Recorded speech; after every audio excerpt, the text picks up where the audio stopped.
The radio shouldn't have been on. We were clearing debris, 30 miles from anyone with a pulse, and mine had barely started beating again. The voice slipped through static like a whisper behind a locked door. "Sergeant Maddox, your daughter's here.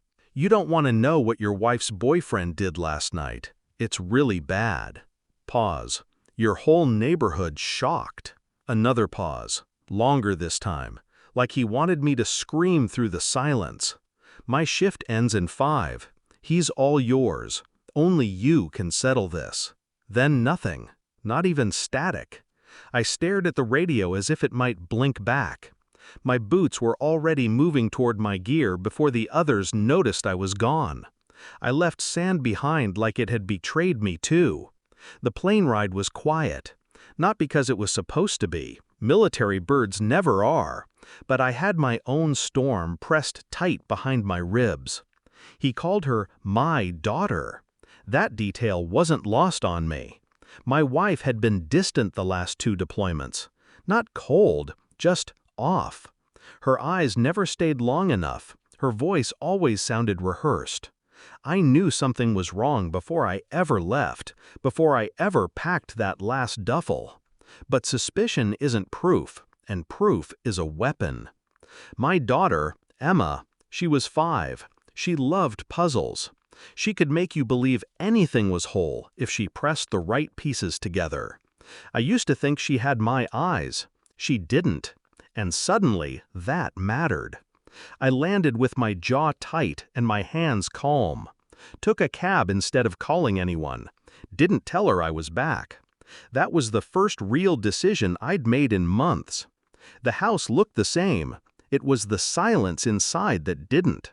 I didn't walk through the front door. I waited, watched, took photos for 2 days. Her boyfriend came and went like he owned it. No ring, no permission, just comfort. He drove my truck, sat on my couch, used the grill I built before I deployed. Emma called him Dad once.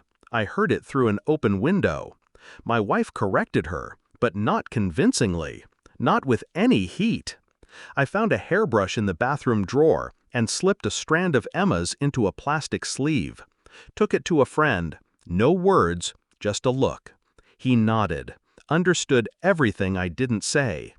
My wife's phone records were easy. She wasn't careful anymore. Most people aren't when they've convinced themselves the lie feels real. There were messages going back nearly 6 years. Emma was 5. Do the math. The test arrived in an envelope I didn't open right away. I already knew. But some things demand ritual. I sat in a diner where no one knew my name. Opened it slow. Paper sliced my thumb. It bled more than I expected. Probability of paternity, 0%. I smiled for the first time in days. She was never mine. She was his. I walked into the house that night like I'd forgotten my keys but remembered my spine. My wife looked up and dropped a coffee mug that didn't matter. I said nothing, just handed her the envelope. She didn't open it. She didn't need to. I saw the truth flash across her face like a window catching lightning. Bright, fast, irreversible. Her boyfriend came in from the backyard, smiling, until he wasn't. I looked at him, then at Emma, then back to my wife. "You lied to all of us." That was all I said. Then I left the envelope on the table and walked out. Revenge isn't always fire. Sometimes it's ice. The kind that forms in your throat and makes your words sharp enough to draw blood with a whisper. I went to his job the next morning. Didn't say a word. Just put a picture on his desk. Emma, smiling, holding the DNA report like it was a school project. His coworkers watched him unravel like a frayed wire. No threats, no violence, just exposure. Then I mailed copies of the report to my wife's parents, her friends, her church. Left no note. The truth needed no author, only light. Her world didn't explode. It cracked, slowly, methodically, and I made sure every crack pointed back to her.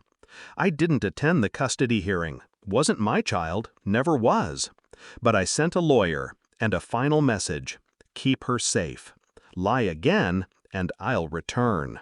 I live in a city now where no one knows I ever wore a uniform. No photos, no memories. Some nights I still hear that radio crackle. His voice, cutting through the dark. Only you can settle this. I did. And now? Now I sleep in silence. Because the truth doesn't whisper anymore. It obeys me.